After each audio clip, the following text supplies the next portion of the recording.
Welcome to UPSC made simple by Dinesh. और आज है हमारे लेक्चर नंबर 15 मिसलेनियस टॉपिक्स के अंदर। इन सभी लेक्चर्स की पीडीएफ हमारे टेलीग्राम चैनल पर अवेलेबल है, जिसका लिंक डिस्क्रिप्शन बॉक्स में दिया हुआ है। उसको आप जरूर ज्वाइन कर लें। और मैंने पहले लेक्चर में भी कहा था कि अगर इन क्लासेस का आपको मैक्सिमम बेनिफिट लेना है तो देखो, सबसे पहले आप पीडीएफ डाउनलोड करो, उन नोट्स को अपने प्रिंट आउट निकालो। फिर उसके बाद जब आप क्लास ले रहे हैं वीडियो क्लासेस, तब उन नोट्स को अपने साथ रखो। और जैसे ही कोई मैं क्वेश्चन करवाता हूँ तो पहले वीडियो को पॉज करो, क्वेश्चन को अपने आप से पढ़ो और उसको करने का ट्राई करो। फिर उसके बाद आप वीडियो में देखो कि आपका तभी थॉट प्रोसेस जो है वो ठीक हो पाएगा। तभी आप क्वेश्चन अपने से ठीक कर पाएंगे। तभी आपको एनालाइज होगा कि आप कितना सीख रहे हैं। ठीक है। तो आई होप आप ये सब कर रहे होंगे और आगे वाले लेक्चर्स में भी आप फॉलो करेंगे। ठीक है। तो देखो, अगर मैं मिसलेनियस टॉपिक्स की बात करूं तो मतलब कुछ ऐसे कोई टाइप ऑफ क्वेश्चन है जो किसी टॉपिक के अंदर हम डायरेक्टली कवर नहीं कर सकते हैं। ठीक है। और अगर यूपीएससी के पर्सपेक्टिव से मैं बात करूं तो जितना नंबर सिस्टम और परम्यूटेशन एंड कॉम्बिनेशन का टॉपिक इंपॉर्टेंट था ना, उतना ही इंपॉर्टेंट इन इन टाइप ऑफ क्वेश्चंस को समझना है। देख, ठीक है। क्यों? क्योंकि यूपीएससी चाहता ही यही है, आपका मैथमेटिकल एप्टीट्यूड टेस्ट करना। और मैथमेटिकल एप्टीट्यूड इन मिसलेनियस क्वेश्चन से काफ़ी अच्छे से टेस्ट हो जाता है। ठीक है। तो आई होप इस क्लास को आप काफ़ी अच्छे से लेंगे और ये काफ़ी आपके लिए बेनिफिशियल होगी। ठीक है। तो शुरू करते हैं पहले क्वेश्चन के साथ। आप प्लीज वीडियो को पॉज कीजिए और क्वेश्चन को करने का ट्राई कीजिए। आई होप आपने क्वेश्चन करने का ट्राई किया होगा। ठीक है। अब ध्यान से समझना। Raj has 10 pairs of red shoes. 10 pair है रेड शूज, यानी एक लेफ्ट का और एक राइट का। 10 pair of red shoes, 9 pair of white shoes and 8 pair of black shoes in a box. यानी 10 पेयर है रेड के, टोटल शूज कितने हो गए? 20। उसके बाद क्या है? 9 पेयर है वाइट के, यानी शूज कितने हो गए? 18। और 8 पेयर है आपके ब्लैक के, यानी शूज हो गए 16। और याद रखना, इसमें 10 राइट के हैं, 10 लेफ्ट के हैं, 9 राइट के हैं, 9 लेफ्ट के हैं, 8 राइट के हैं, 8 लेफ्ट के। किसी भी क्वेश्चन के अंदर पेयर ऑफ शूज होगा तो आपको इस चीज को दिमाग में रखना है। पेयर मतलब एक राइट का एक लेफ्ट का, और टोटल डबल हो जाएगा जितने पेयर होंगे। ठीक है, चलो सर, ओके। आगे बढ़ते हैं। क्वेश्चन क्या है? If he randomly picks shoes one by one. अब देखो, शूज कैसे पिक कर रहा है वो? वन बाय वन पिक कर रहा है। ठीक है, यानी एक एक करके शूज ले रहा है विदाउट रिप्लेसमेंट, यानी उनको वापस बॉक्स में रख नहीं रहा। From the box to get up red pair of shoes to wear. और उसको कौन से शूज पहनने थे? रेड शूज पहनने थे। ठीक है sir. What is the maximum number of attempts he has to make, यानी मैक्सिमम कितने नंबर ऑफ अटेम्प्ट उसको भेजने करने पड़ेंगे कि उसको एक रेड पेयर ऑफ शूज, यानी राइट और लेफ्ट दोनों वाला, मिल जाएगा।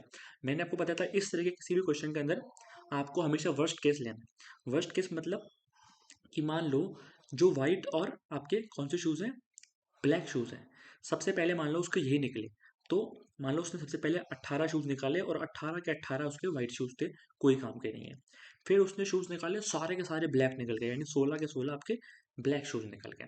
ठीक है। अब इसके बाद रेड शूज निकलना शुरू हुए, लेकिन उसकी किस्मत इतनी खराब है कि जब उसने 10 शूज निकाले तो 10 के 10 रेड शूज राइट पेयर वाले थे।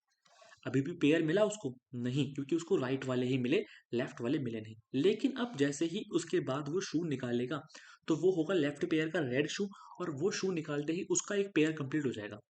हो जाएगा? नहीं हो जाएगा? क्योंकि उसके पास राइट पेयर वाले सारे आ गए। अब जैसे ही वो लेफ्ट पेयर वाला निकालेगा, वो किसी ना किसी से उसका पेयर बन जाएगा, यानी एक और शूज निकालते ही उसको एक पेयर ऑफ रेड शूज 100% मिल जाएगा। इस तरीके से सोचना होता है हमें क्वेश्चन के अंदर। ठीक है। अब इन सबको आप ऐड कर दीजिए, क्वेश्चन आपका आ जाएगा। तो 18 प्लस 16 आपके हो गए 34 एंड 10 44 एंड 1 45। देखो, इस क्वेश्चन में पता है ट्रिक कहाँ था? इस क्वेश्चन में ट्रिक था पेयर वाला। ठीक है। एग्जाम में गलती क्या होगी? एग्जाम में ये गलती होगी कि आप ये भी समझ लोगे, ठीक है, 18 भी आप जोड़ दोगे, 16 भी आप जोड़ दोगे, लेकिन इसके बाद आपके दिमाग में ये नहीं आएगा कि राइट और लेफ्ट वाला मुझे पेयर बनाना है। आप सीधे दो और जोड़ते और अपना आंसर दे देते। दिक्कत ये आती है। ठीक है। वैसे तो ऐसा ऑप्शन बन रहा है क्या? 18 प्लस 34 और 24 एंड 10 34 टू 36। देखो, ये ऑप्शन भी इन्होंने दिया है इसीलिए कि जो स्टूडेंट इस टाइप की गलती कर दे तो उसका ये क्वेश्चन गलत हो जाए। ठीक है। तो ध्यान रखना है, जब भी शूज वाला क्वेश्चन होगा या कोई भी पेयर वाला क्वेश्चन होगा जिसमें राइट और लेफ्ट पेयर बनते हैं, तो हमेशा इस डबल लेवल पे सोचना है कि एक तो हमें ये सोचना ही है वर्स्ट केस में कि पहले सारे वाइट आएंगे, सारे ब्लैक आएंगे, और उसके बाद जब हम रेड शूज में भी जाएंगे तो उसमें भी पेयरिंग हमें बनानी है। ठीक है। चलो आगे चलते हैं। नेक्स्ट क्वेश्चन इसी लाइंस पे है कुछ क्वेश्चन, तो आप वीडियो को पॉज कीजिए और करने का ट्राई कीजिए।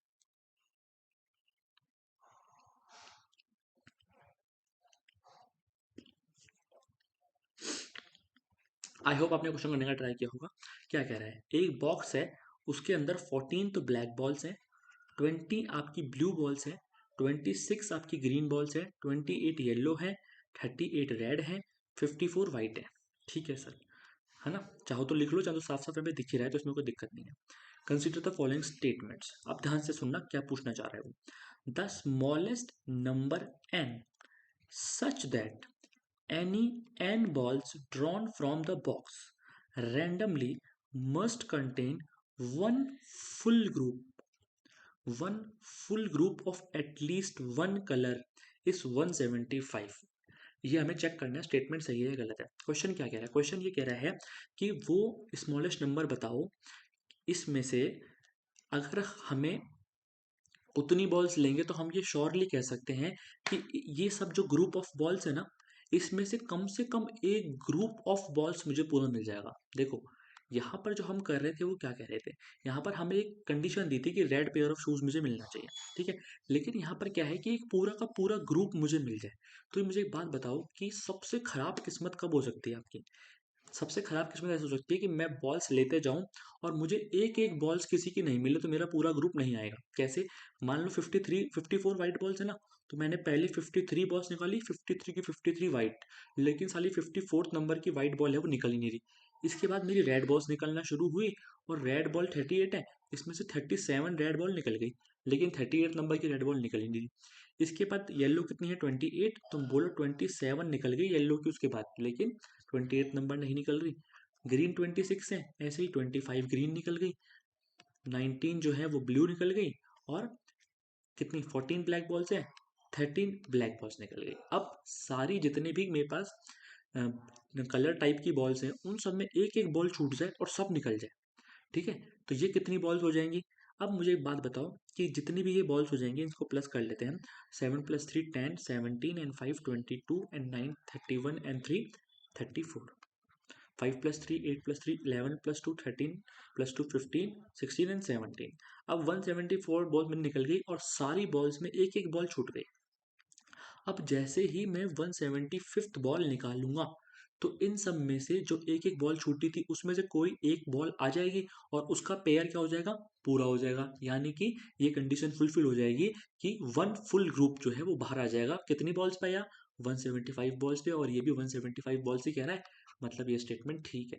देखो, ये बहुत इंपॉर्टेंट है। इस तरह की जो कंडीशन बनाई है ना, ये यूपीएससी ने पहली बार बनाई है 2023 के अंदर। तो ये कंडीशन को आप सीख लो अच्छी तरीके से, क्योंकि आगे आने वाले जो साल हैं उसमें ये वाली कंडीशन से मुझे दिख रहा है कि अब क्वेश्चन जो है आएंगे। एक दो क्वेश्चन आपको इस कंडीशन पे जरूर मिलेंगे, ठीक है, पेपर के अंदर। तो इसको अच्छे से समझ लो। एक फुल ग्रुप निकलने का मतलब क्या होता है कि सारी जो ग्रुप की बॉल है वो सब आ जाए, ठीक है। तो क्या करो, एक एक बॉल छोड़ दो, हर ग्रुप की उतनी जोड़ लो। अब इसके बाद जैसे ही आपने एक बॉल निकालोगे, कोई ना कोई एक ग्रुप आपका क्या हो जाएगा, पूरा हो जाएगा, ठीक है। अब इसका सेकंड स्टेटमेंट समझते हैं। The smallest number m such that any m balls drawn from the box randomly must contain at least one ball of each color। ठीक है, कम से कम एक बॉल ईच कलर की मिल जानी चाहिए। इन दोनों कंडीशन में डिफरेंस समझ लोगे ना अगर आप, तो इस टाइप के क्वेश्चन आप आराम से कर लोगे, ठीक है। क्या कह रहा है कि मुझे अब ऐसी बॉल निकालनी है कि कम से कम एक बॉल तो हर कलर की आ ही जाए, ठीक है। इसमें तो हमने क्या कहता है, पूरा ग्रुप मिलना चाहिए। अब ये वाली कंडीशन वो है कि कम से कम एक बॉल तो हर कलर की आई जाए। अब मुझे एक बात बताओ कि इसमें जितनी भी बॉल है, उसमें सबसे कम पॉसिबिलिटी किस बॉल की निकलने की है, ब्लैक बॉल्स की, क्योंकि उसमें 14 ही बॉल्स है। तो हम इसी को ही बेस मान के हम लेंगे। क्या बोला भाई, सबसे खराब किस्मत सबसे पहले देखा, तो पूरी 50 की 54 वाइट बॉल्स निकल गई। इसके बाद 38 रेड बॉल्स निकल गई, ठीक है। इसके बाद 28 येलो बॉल निकल गई, और इसके बाद 26 मेरी ग्रीन बॉल निकल गई, और इसके बाद 20 मेरी ब्लू बॉल निकल गई। ये सब निकलने के बाद कितना सम होता है, 8 + 4 12, 12 एंड 8 20, 20 एंड 6 26, 5 + 2 7 + 3 8, 8 इंटू 10 इंटू 12, एक सेकेंड, 5 + 2 7 + 10 12 14 16, 166 बॉल निकल गई। अब जैसे ही मैं 167 नंबर की बॉल निकालूंगा, क्योंकि अब सारी बची हुई बॉल जो है वो अंदर ब्लैक बॉल्स हैं, तो इसमें से जैसे मैंने बॉल निकाली तो एक ब्लैक कलर की बॉल आ जाएगी मेरे पास, और सारे मेरे कलर की कम से कम एक बॉल मेरे पास मिल गई। जी हाँ, कितनी बॉल निकालने पर? 167 बॉल निकालने पर, और यह भी वही कह रहा है, यानी कि ये करेक्ट। यानी इससे क्या समझ में आया आपको? अगर वो ऐसे बोलेगा कि कम से कम एक बॉल आ जाए, तो सबसे कम नंबर वाली बॉल को छोड़ दो, बाकी सबको प्लस कर दो, और फिर 1 प्लस कर दो तो आ जाएगा। और अगर वो ऐसा बोले कि पूरा का पूरा ग्रुप आना चाहिए, तो सारी जितनी भी बॉल्स है उसमें से एक एक बॉल को कम कर दो, फिर उन सबको जोड़ दो और उसके अंदर एक जोड़ दोगे तो आपका आंसर आ जाएगा। इन दोनों कंडीशंस को ढंग से समझ लेना, नहीं समझ में आई तो वापस वीडियो को देख लेना, लेकिन ये कंडीशन आपको समझ में आनी चाहिए। ठीक है, नेक्स्ट क्वेश्चन पे चलते हैं, और वीडियो को पॉज करो और क्वेश्चन करने का ट्राई करो। आई होप आपने क्वेश्चन करने का ट्राई किया होगा। देखो क्या पूछ रहा है, there are large number of silver coins winning 2 gram, 5 gram, 10 gram, 25 gram and 50 gram. यानी बहुत सारे आपके पास सिल्वर कॉइन्स है, 2 ग्राम, 5 ग्राम, 10 ग्राम, 25 ग्राम और 50 ग्राम के, जितने आप चाहो उतने मिल जाएंगे। Consider the following statements, to buy 78 gram of coins one must buy at least 7 coins. ध्यान से पढ़ना, कह रहा है खरीदना, बाय। ठीक है, मुझे टोटल 78 ग्राम्स ऑफ कॉइन्स बनाने हैं और मुझे एटलीस्ट वाली कंडीशन ढूंढनी है। तो चलो ऐसा करता हूँ, सबसे पहले मुझे 50 ग्राम का एक मिल गया। ठीक है, 50 ग्राम, क्योंकि मुझे कम से कम कॉइन यूज करना है। अब दूसरा तो मैं 50 ग्राम का ले ही नहीं सकता। दूसरा अगर मान लो मैं इससे छोटा क्वांटिटी है 25 ग्राम, अगर मैं 25 ग्राम लूँ यहाँ पर तो ये 75 हो जाएगा। अब मुझे 78 चाहिए, तो 75 से 78 बनाने के लिए मुझे 3 प्लस करना पड़ेगा, पर 2, 5 और 10 से तो मैं 3 प्लस कर ही नहीं सकता। सही बात है कि नहीं? बिल्कुल सही बात है सर। तो मैं क्या करूँ, 10-10 वाले ले लूँ। 10-10 वाले मैं ऐसा करता हूँ, 2 ले लेता हूँ। 10-10 वाले 2 ले लिए मैंने, मेरे पास 70 ग्राम हो गया। अब इसके बाद 10 ग्राम का मैं ले नहीं सकता क्योंकि वो 80 हो जाएगा। अब मैं 5 ग्राम का ले लेता हूँ। ठीक है, अब मैं 5 ग्राम का ले लेता हूँ। 5 ग्राम का ले सकता हूँ क्या? 5 ग्राम का मैं नहीं ले सकता क्योंकि वो 75 हो जाएगा, और फिर 75 में तो वही दिक्कत, 3 और 3 यहाँ पे है नहीं, तो मुझे 2-2 ग्राम के लेने पड़ेंगे। 2-2 ग्राम में कितने लेने पड़ेंगे? मुझे 2-2 ग्राम के 4 कॉइन लेने पड़ेंगे, तो ये हो जाएगा 50, 60, 70, 72, 74, 76 एंड 78। यानी ये मेरा 78 बन गया, और ये मैंने मिनिमम कंडीशन में बनाया है। ठीक है, तो कितने कॉइन यूज करें? 1, 2, 3, 4, 5, 6, 7, यानी कम से कम 7 कॉइन्स मुझे यूज करने पड़ेंगे। तो बिल्कुल सही कह रहे हो सर आप, 7 कॉइन यूज करने पड़ेंगे। ये तो हो गए भैया कॉइन वाले क्वेश्चन के अंदर खरीदने वाली बात, बाय वाली बात। सेकंड स्टेटमेंट पढ़ो, ज्यादा इंपॉर्टेंट और ज्यादा इंटरेस्टिंग वो है। ठीक है, सेकंड स्टेटमेंट क्या कह रहा है? सेकंड स्टेटमेंट कह रहा है, to weight 78 gram using these coins one can use less than 7 coins. अगर मुझे 78 ग्राम अगर वेट करना है, तो मैं वैसे तो जो मैंने लिए थे ये 7 कॉइन, इनसे कर सकता हूँ, लेकिन क्या इनसे कम में भी वेट पॉसिबल है? अब मेरी बात समझो, जब वेट होता है तो आपने देखा होगा कई बार जब आप सब्जी वब्जी खरीदते हो, तो अगर मान लो आपने 750 ग्राम लिया, तो 750 ग्राम का उसके पास होता नहीं है वाट, तो उसके पास 1 किलो का वाट होता है और 250 ग्राम वाला वाट होता है। तो वो क्या करता है कि एक तरफ जो उसका वाट रखने वाला वजन है वहां तो वो 1 किलो रख देता है, लेकिन जो आपकी सब्जी वाला कॉलम होता है ना, वहां पर वो 250 ग्राम वाला अपना वाट रख देता है। क्यों? क्योंकि इससे निकला क्या रिजल्टेंट? 750 ग्राम निकला। यानी जब आप वेट करो तो आप दोनों तरफ चीजें रख सकते हो। ठीक है, इस तरफ रख के इस तरफ रख के इसको माइनस कर सकते हो। ठीक है, ये आप सब्जी वाले से सीख सकते हो, सी सेट। ठीक है, ठीक है, तो अब ये 78 ग्राम करना है मुझे इस तरीके से। तो चलो सबसे पहले मैं क्या करता हूँ, 7 से कम कॉइन यूज करके पॉसिबल है क्या, मैं ये देख रहा हूँ। ठीक है, तो चलो मान लो मैंने एक 50 ग्राम का ले लिया। ठीक है, अब मैंने एक 25 ग्राम का ले लिया। कितने हो गए? 75 हो गए। अब मेरे पास 5 ग्राम का भी है और 2 ग्राम का भी है, तो मैं 5 प्लस करके 2 माइनस कर दूंगा तो क्या आ जाएगा? बिल्कुल 78 आ जाएगा। तो मैं 5 ग्राम तो प्लस कर दूं और 2 ग्राम कर दूं माइनस, कितना आ जाएगा? 78 आ जाएगा। यानी इस तरफ तो मैं ये रख दूं 3 सिक्के, 25 और 5 वाले, और इधर मैं एक 2 ग्राम का रख दूं, तो कितना वेट हो जाएगा? 78 हो जाएगा। 75, 80, 80 में से 2 घटो 78। यानी मैंने कितने सिक्के यूज करे? सिर्फ 4 सिक्के यूज करे, और मैंने वेट 78 ग्राम कर लिया है। यानी कि 78 ग्राम वेट करने के लिए हम 7 से कम सिक्के भी यूज कर सकते हैं। ये स्टेटमेंट भी आपका ठीक है, तो क्वेश्चन नंबर सी सही हो जाएगा। देख रहे हो, इसमें कोई टॉपिक नहीं लगा, सिर्फ जनरल अंडरस्टैंडिंग और जनरल मैथमेटिकल एप्टीट्यूड से आपने चीज़ों को कर लिया। इस तरीके के क्वेश्चन भी आने वाले सालों में हमें देखने को मिल सकते हैं। ठीक है, चलो नेक्स्ट क्वेश्चन। चलो ये वाला क्वेश्चन आप ट्राई करो, इस टाइप का क्वेश्चन मैंने करवाया है पहले आपको। आई होप आपने क्वेश्चन ट्राई किया होगा। Out of 120 applicants for a post, 70 are male. ठीक है, 120 लोगों में से 70 मेल हैं, यानी 120 लोग हैं, 70 मेल हैं, इसका मतलब 50 आपके फीमेल हैं। 80 हैव हर ड्राइवर्स लाइसेंस, और इस 120 में से ही 80 लोगों के पास ड्राइविंग लाइसेंस है। इसका मतलब क्या हुआ कि 40 लोगों के पास ड्राइविंग लाइसेंस नहीं है। ठीक है, डी डैश कर दिया या डी क्रॉस कर दो, कुछ भी। ठीक है, what is the ratio between the minimum to maximum number of males having driving licence. यानी दो कंडीशन मुझे दे दी। इसके बाद मुझे ये बोला कि पहली कंडीशन तो ये है कि जो मैंने आपको दो चीज़ें दी हैं, इनसे मिनिमम नंबर कितना हो सकता है मेल्स का जिनके पास ड्राइविंग लाइसेंस होगा, और मैक्सिमम नंबर कितना हो सकता है, उनका रेशो निकालो। अगर मुझे मिनिमम देखना है यानी वर्स्ट केस देखना है, वर्स्ट केस में कैसे देखूंगा? वर्स्ट केस में ऐसे देखूंगा कि जो ये 40 लोग हैं जिनके पास ड्राइविंग लाइसेंस नहीं है, मानो ये सारे 40 के 40 मेल हुए। अगर ये सारे 40 के 40 मेल हुए, तब भी जो बचे हुए 30 लोग हैं उनके पास तो ड्राइविंग लाइसेंस है ही, यानी मिनिमम कंडीशन तो 30 आ गई। मैक्सिमम कंडीशन क्या हो सकती है? मैक्सिमम कंडीशन ये हो सकती है सर कि जो 80 लोगों के पास ड्राइविंग लाइसेंस है, उनमें से 70 लोग जो है वो आपके मेल हो। पॉसिबल है 80 में 70 मेल हो, यानी पूरे 70 आपके मेल ऐसे हो सकते हैं जिनके पास ड्राइविंग लाइसेंस है, क्योंकि 80 लोगों के पास है। ठीक है, तो ये काट दिया और 3:7 आपका आंसर आ गया। कितना इजी क्वेश्चन था। बस केवल आपको ये एप्टीट्यूड आना चाहिए कि जब दो तरह एक ही ग्रुप के अंदर दो कंडीशन लगती है, तो उन दो कंडीशन में मैं कैसे मैक्सिमम और मिनिमम निकाल सकता हूँ। ठीक है, चलो आगे चलते हैं। ये क्वेश्चन भी बहुत प्यारा क्वेश्चन है, इसको आप समझो, बहुत से कॉन्सेप्ट आपके क्लियर होंगे। इस तरह के क्वेश्चन एग्जाम में आने के चांसेस रहते हैं। ठीक है, a frog tries to come out of a dried well 4.5 metre deep with slippery walls. ठीक है, 4.5 मीटर का एक कुआं है, उससे एक फ्रॉक को बाहर आना है। Every time the frog jumps 30 centimetre, slide down 15 centimetre. उसका मतलब क्या है कि मान लो फ्रॉग यहाँ पर है, अब वो जंप मारता है 30 सेंटीमीटर की, लेकिन वो फिसल के वापस पीछे आ जाता है 15 सेंटीमीटर। इसका मतलब क्या हुआ कि जब एक फ्रॉग जंप मार रहा है तो रिजल्टेंट उसे 15 सेंटीमीटर की ग्रोथ मिल रही है। ठीक है, मिल रही है। What is the number of jumps required for the frog to come out of the wall. देखो, जब भी इस तरह का क्वेश्चन होगा ना कि कोई आदमी आगे जा रहा है और सिर्फ पीछे आ रहा है एक जंप में या किसी भी चीज में, तो सबसे पहले देखो कि मुझे टोटल डिस्टेंस कितना कवर करना है। मुझे करना है 4.5 मीटर, और जंप सेंटीमीटर में है तो चलो मैं इसको सेंटीमीटर में कन्वर्ट कर लेता हूँ 100 से मल्टीप्लाई करके। तो ये हो गया आपका 450 सेंटीमीटर। अब मेरी बात समझो, टोटल जो है वो है 30 और रिजल्टेंट है 15। समझ में आ रहा है ना आपको? टोटल एक बार में जब 30 मार रहे हैं पर 15 पीछे आ रहा है, तो रिजल्टेंट 15 हो गया।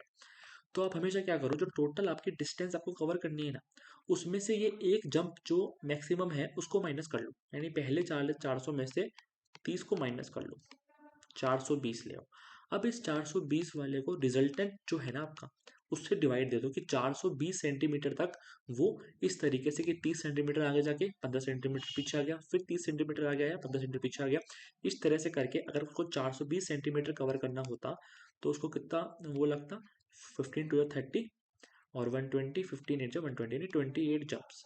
अब मुझे एक बात बताओ, 28 जंप्स लगाने के बाद जब वो 420 सेंटीमीटर पे पहुंच गया और ये 450 सेंटीमीटर पे वो कुएं से बाहर निकल जाएगा, तो अब जैसे ही वो यहाँ पर 30 सेंटीमीटर की जंप लगाएगा तो वो वापस पीछे थोड़ी फिसलेगा, वो तो पार हो जाएगा। यानी इस लास्ट वाली जंप के अंदर वापस पीछे फिसलना नहीं होगा, यानी उस 15 को हम माइनस नहीं करेंगे। और इस 28 के बाद जैसे ही उसने 29th नंबर की जंप मारी और वो कुएं से बाहर आ जाएगा। यही है कॉन्सेप्ट इस क्वेश्चन का। ठीक है, यानी इसका आंसर होगा 29। तो समझ में आ रहा है, जब भी इस तरह का क्वेश्चन हो आगे जाके पीछे आ रहा हो तो पहले टोटल डिस्टेंस में से जो कंप्लीट जंप है उसको माइनस कर लो, 420 आ गया। इसमें रिजल्ट का डिवाइड लगा दो जिससे वो पता पड़ जाएगा कि कितने जंप के अंदर ही वहां तक पहुंचेगा। फिर उसके बाद जो लास्ट जंप है वो पूरी 30 सेंटीमीटर की मार देगा और बाहर निकल जाएगा, और उसमें एक प्लस कर दो, आपका आंसर आ जाएगा। ठीक है, चलिए आगे चलते हैं। A straight line segment is 36 centimetre long. एक स्ट्रेट लाइन सेगमेंट जो है वो 36 सेंटीमीटर लंबी है। Points are to be marked on the line from both the end points, यानी दोनों एंड पॉइंट से हमें इस लाइन पर पॉइंट्स मार्क करने हैं। मान लो ये एक 36 सेंटीमीटर लंबी लाइन है। ठीक है, कितनी लंबी लाइन है? 36 सेंटीमीटर लंबी लाइन है। ये पॉइंट मान लो ए और बी। अब इस लाइन पे हमें पॉइंट मार्क करने हैं। कैसे करने हैं? फ्रॉम द ईच एंड, दोनों एंड से, first point is at a distance of 1 centimetre from the end, यानी एक एंड से पहला पॉइंट 1 सेंटीमीटर दूर होगा। The second point is at the distance of 2 centimetre, second point होगा 2 सेंटीमीटर के बाद पहले पॉइंट से 2 सेंटीमीटर के बाद। ठीक है, और थर्ड पॉइंट होगा 3 सेंटीमीटर के बाद सेकेंड पॉइंट से, यानी हर एक पॉइंट के बाद 1-1 सेंटीमीटर बढ़ता जा रहा है। If the points on the ends are not counted, यानी कि जो ये एंड है इसके ऊपर अगर कोई पॉइंट बनेगा तो वो काउंट नहीं किया जाएगा। And the common points are counted as one, क्योंकि देखो यहाँ से भी आप पॉइंट बनाओगे, ए से भी और बी से भी बनाओगे, तो दोनों में ऐसा हो सकता है कॉमन पॉइंट बने, तो वो कॉमन पॉइंट भी काउंट नहीं होंगे। What is the number of points, तो नंबर ऑफ पॉइंट्स क्या है, कैसे करेंगे हम क्वेश्चन, जैसे बोलते जा रहे हैं वैसे करते जाओ। चलो पहले ऐसा करते हैं, हम ए वाले पॉइंट से पॉइंट बनाते हैं। तो पहला पॉइंट होगा 1 सेंटीमीटर पे, ठीक है, 1 सेंटीमीटर यहाँ तक पूरा हो गया। इसके बाद 2 सेंटीमीटर जोड़ दो, यानी कि 3 सेंटीमीटर, ठीक है। 3 के बाद अब 3 जोड़ दो, 3 और 3 6, 6 के बाद अब 4 जोड़ दो, यानी कि 10, 4 के बाद अब 5 जोड़ दो, 15, 5 के बाद 6 जोड़ दोगे तो 21, 6 के बाद 7 जोड़ दोगे तो 28, और 7 के बाद जैसे आप 8 जोड़ोगे तो वो हो जाएगा 36, और ये पूरी लाइन 36 की है, मतलब वो इस पे आ जाएगा, तो ये पॉइंट तो काउंट होगा नहीं। समझ में आ रही है ना बात, कि उसने बोला था कि दोनों पॉइंट्स पे काउंट नहीं होगा, ये तो हमने ए से बना लिए पॉइंट। अब जब हम बी से बनाएंगे ना, तो ऐसा करते हैं, हम 1 2 3 4 के बजाय 36 में से माइनस कर लेते हैं। क्यों, क्योंकि यहाँ से लाइन शुरू हो रही है और यहाँ तक अगर 36 आ रहा है, तो जब हम उल्टा चलेंगे तो हम माइनस कर चलते हैं। मान लो यहाँ पर है 36, 36 में से पहले 1 सेंटीमीटर माइनस करो, कितना आएगा 35। अब 35 में से 2 माइनस करो, कितना आएगा 33। 33 में से अब 3 माइनस करो, कितना आएगा सर 30 आएगा। 30 में से 4 माइनस करो, कितना आएगा सर 26 आएगा। 26 में से 5 माइनस करो, कितना आएगा 21, और 21 तो यहाँ पर ऑलरेडी है, यानी इसको हम एक ही काउंट करेंगे। फिर 21 में से 6 माइनस करो तो कितना आएगा 15, और 15 भी यहाँ पे ऑलरेडी है, यानी 15 भी एक बार ही आएगा। 15 में से अब आप 7 माइनस करो तो कितना आएगा 8 आएगा सर। अब 8 में से 8 कर देंगे तो 0, और 0 हमें लिखना नहीं है। तो कुल हमारे टोटल पॉइंट्स हो गए। अब हम काउंट कर लें कितने पॉइंट्स हुए, ठीक है, 1 2 3 4 5 6 7 8 9 10 11 और 12 पॉइंट्स, ठीक है। तो क्वेश्चन बहुत इंपॉर्टेंट है।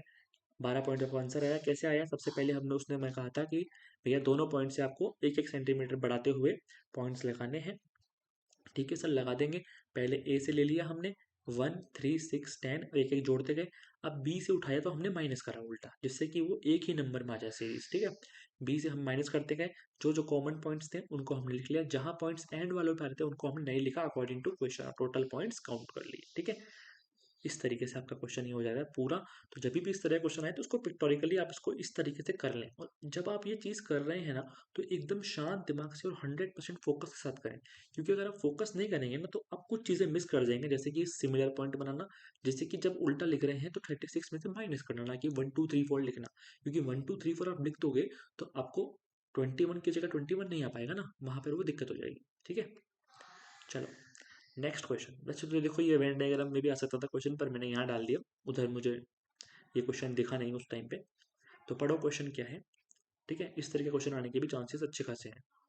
इन the above figure circle P represent the hard working people, यानी ये तो है hard working. Q represent the intelligent, ये है भैया intelligent. R represent the truthful, R वाले हैं ट्रुथफुल, और एस वाले हैं ऑनेस्ट, ठीक है सर। विच रीजन, इस पूरे डायग्राम में से वो कौन सा रीजन है जो कि रिप्रेजेंट करता है people who are intelligent, intelligent यानी क्यू, ऑनेस्ट यानी एस, ट्रुथफुल यानी कि R, but not hard working यानी पी नहीं होना चाहिए। ऐसी जगह बताओ जहां पर पी नहीं हो और आर एस और क्यू हो। देखो नंबर लिखे हुए हैं, पी नहीं होना चाहिए, यानी जो ये पी का सर्कल है इसके बार बार देखो, इस पी के सर्कल के बाहर ऐसी कौन सी जगह है जहां पर टी आर क्यू और एस जो है वो इंटरसेक्ट कर रहे हैं, तो ये वाली जगह देखो आप। पहले इसका देखो क्यू का, ये सर्कल है, क्यू जो है वो एच से यहाँ पे टच कर रहा है, और जो टी है वो यहाँ पे टच कर रहा है, यानी कि ये वाला जो पोर्शन है ये हो गया। इस पोर्शन में क्या लिखा हुआ है नंबर 6, ये रहा देखो, ये नंबर 6 लिखा हुआ है, ठीक है। तो आपका 6 आंसर हो गया। देखो वेन डायग्राम पढ़ना समझो, सबसे पहले जैसे मान लो उसने बोला पी नहीं है, तो इस पी वाले सर्कल को भूल जाओ, भूल गए। अब इसके बाद आपको पता है जो बीच वाला होता है ना एरिया, वो बीच वाला एरिया जो है आपका कॉमन वाला पार्ट होता है। अब कॉमन वाले पार्ट ये 4 हैं, ये वाला भी नहीं है, ये वाला भी नहीं है, ये वाला भी नहीं है, तो बचा क्या, ये वाला बस इसमें देख लो फिर एक बार कि देखो इस वाले एरिया में क्यू का सर्कल पूरा हो रहा है, हाँ एस का भी हो रहा है, हाँ और आर का भी हो रहा है, हाँ। तो बस ये आपका आंसर हो गया। ठीक है, चलो आगे चलते हैं। इफ, हाँ ये तो थोड़ा सा व्हाट्सएप फॉरवर्ड वाला टाइप का क्वेश्चन है ना। तो इसे यूपीएससी में तो नहीं आया है, पर इस टाइप का क्वेश्चन यूपीएससी में आ सकता है। तो देखो इस क्लास से आपके यूपीएससी सिलेक्ट किया तो हो जाएंगे, और इस तरह का व्हाट्सएप फॉरवर्ड अगर आपके पास आता है तो उसका भी आप जवाब दे सकते हैं। तो थोड़ा सोच के करना है इस क्वेश्चन को, है ना। आई होप आपने क्वेश्चन ट्राई किया होगा। अब आप में से कितने लोगों ने फटाफट से 1 सेकंड में 100 आंसर दिया है वो प्लीज कमेंट करना। ठीक है, मैं आपसे पर्सनली मिलना चाहूंगा। ठीक है, देखो क्या है, if 12 monkeys can eat 12 bananas in 12 minutes. देखो सर 12 मंकी हैं, 12 ही बनाना थे मेरे पास, इनको 12 बनाना खाने में 12 मिनट लगे। ठीक है, अब अगर ये सवाल ये है, अगर ऐसा है तो 100 मंकी को 100 बनाना खाने में कितने मिनट लगेंगे बताओ जरा। ठीक है, तो अब सिंपल सी दिमाग में क्या आएगा, अरे 12 मंकी 12 बनाना को 12 मिनट लग रहे हैं, तो 100 मंकी 100 बनाना 100 मिनट लगेंगे, इतनी इजी सी बात है। सर इजी सी बात नहीं है, अब बात मेरी समझो, इधर देखो। 12 मंकी 12 बनाना खा रहे हैं, इसका सिंपल सा मतलब क्या है कि एक मंकी एक बनाना खा रहा है। तो एक मंकी एक बनाना खा रहे हैं, मान लो 12 अलग अलग मंकी हैं और उनके पास एक एक बनाना है। वो टोटल 12 मिनट में खा रहे हैं, इसका क्या मतलब है, इसका सिंपल सा मतलब है कि एक मंकी एक बनाना 12 मिनट में खाता है सर। ये समझ में आ रहा है नहीं आ रहा। एक मंकी एक बनाना 1 मिनट में नहीं खा रहा है, सब लोग 7 बनाना खा रहे हैं और 12 मंकी के हाथ में 12 बनाना है। और वो अगर वो 12 मिनट में खत्म हो रहा है, मतलब एक मंकी 12 मिनट में एक बनाना खत्म कर रहा है ना। तो सिंपल सी बात है कि जब 100 मंकी हैं और उन सबके हाथ में 100 बनाना है, सिंपल सी बात है, हाथ में एक एक बनाना है और एक मंकी है, यानी सिंपल सी बात क्या है कि एक मंकी को एक बनाना ही तो खत्म करना है। तो इसका मतलब क्या है, चाहे 100 मंकी को 100 बनाना खत्म करने हो या 5 लाख मंकियों को 5 लाख बनाना खत्म करने हो, टाइम तो 12 मिनट ही लगेगा ना। क्योंकि एट द पॉइंट रेशो क्या आ रहा है, एक मंकी एक बनाना खा रहा है, तो टाइम तो उसमें उतना ही लगेगा, यानी आंसर इसका है B12। ठीक है, तो बस यही थोड़ा सा दिमाग वाला क्वेश्चन है कि आप काम माइंड से करेंगे तो कर लेंगे, लेकिन जल्दीबाजी में करेंगे क्योंकि मुझे तो 10 सेकंड में क्वेश्चन करना है, यूपीएससी ने इतना इजी कैसे पूछ लिया, तो ये लो ये लगा दिया। ठीक है, तो थोड़ा ध्यान से, है ना। चलो आगे चलते हैं। इजी क्वेश्चन है, इस क्वेश्चन को आप ट्राई करो। आई होप आपने क्वेश्चन ट्राई किया होगा। क्या कह रहा है, A has some coins, he gives half of the coins and two more to B. A के पास कुछ कॉइन्स हैं, उन कॉइन्स के आधे में दो कॉइन जोड़ के वो बी को दे देता है। बी भी सेम करता है, जो उसको कॉइन्स मिले उसका आधा करता है और दो मिला के सी को दे देता है। सेम सी करता है, आधा करता है, दो मिला के डी को दे देता है। The number of coins D has now is the smallest 2 digit number. अब डी के पास जो कॉइन्स है वो स्मॉलेस्ट 2 डिजिट नंबर है। How many coins does A have in the beginning. सबसे पहले मुझे एक बात बताओ, स्मॉलेस्ट 2 डिजिट नंबर कौन सा है। तो सिंपल सी बात है कि 10 है, स्मॉलेस्ट 2 डिजिट नंबर कौन है, 10 है। ठीक है, चलो हम करते जाते हैं। मुझे ए का निकालना है ना, कितने कॉइन्स थे इसके पास, तो मैंने मान लिया एक्स। अब मेरी बात समझो, जैसे क्वेश्चन कह रहा है वैसे करते जाओ। अब ए ने बी को कितने कॉइन दिए, जितने उसके पास कॉइन थे उसका कर दो हाफ और दो कॉइन जोड़ दो, x/2 + 2। एलसीएम लेके इसको अगर हम ऐसे बना दें तो ये हो जाएगा x+4, है कि नहीं। अब ये कॉइन्स मिले बी को, बी ने क्या करा, इन कॉइन्स का हाफ कर दिया, इन कॉइन्स का हाफ कर दिया मतलब, ठीक है, x+4/4 और इसमें दो कॉइन और जोड़ दिए। ठीक है, फिर से 4 एलसीएम ले लेते हैं, x+4 + 4 + 8 कितने हो गए, x+12/4 हो गए। ये कॉइन्स किसको मिले, सी भाई साहब को मिले।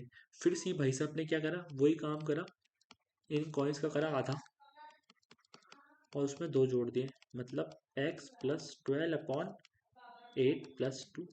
फिर मैं एलसीएम ले लूँ 8, x+12 8×2 = 16 कितने हो गए, x+28/8। तो ये कुल मिला के हमारे डी भाई साहब को मिले हैं। और जो ये डी भाई साहब को कॉइन मिले हैं, ये कितने कॉइन है, ये है भाई साहब 2 डिजिट का स्मॉलेस्ट नंबर, यानी कि 10। x = 80 - 28, 10 8 × 80 और यहाँ गया माइनस हो गया, तो कितने बच गए सर, 52 कॉइन्स बच गए। ये हो गया आपका आंसर। ठीक है, समझ में आ गया, है ना। इस क्वेश्चन को वैसे आप ये एक्स फैक्स मानने की वजह पता है, ऑप्शन से भी कर सकते हो। ऑप्शन से कैसे कर सकते हो, 76 है, इसका आधा करो, कितना हो जाएगा 76 का आधा, तो ये हो जाएगा आपका 38। 38 में दो जोड़ दो, 40 हो गए।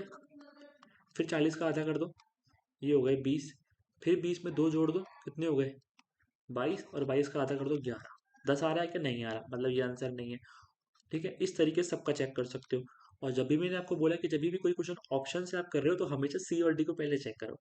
ठीक है, क्योंकि यूपीएससी अगर को पता होता है ना कि अगर ये क्वेश्चन ऑप्शन से हो सकता है तो वो पहले सी और डी में आंसर डालता है। ठीक है, तो आप पहले सी और डी से चेक करना जब भी क्वेश्चन इस तरह का हो जो ऑप्शन से भी हो सकता हो। तो देखो, इसलिए उसका आंसर डी में दिया 52, है ना।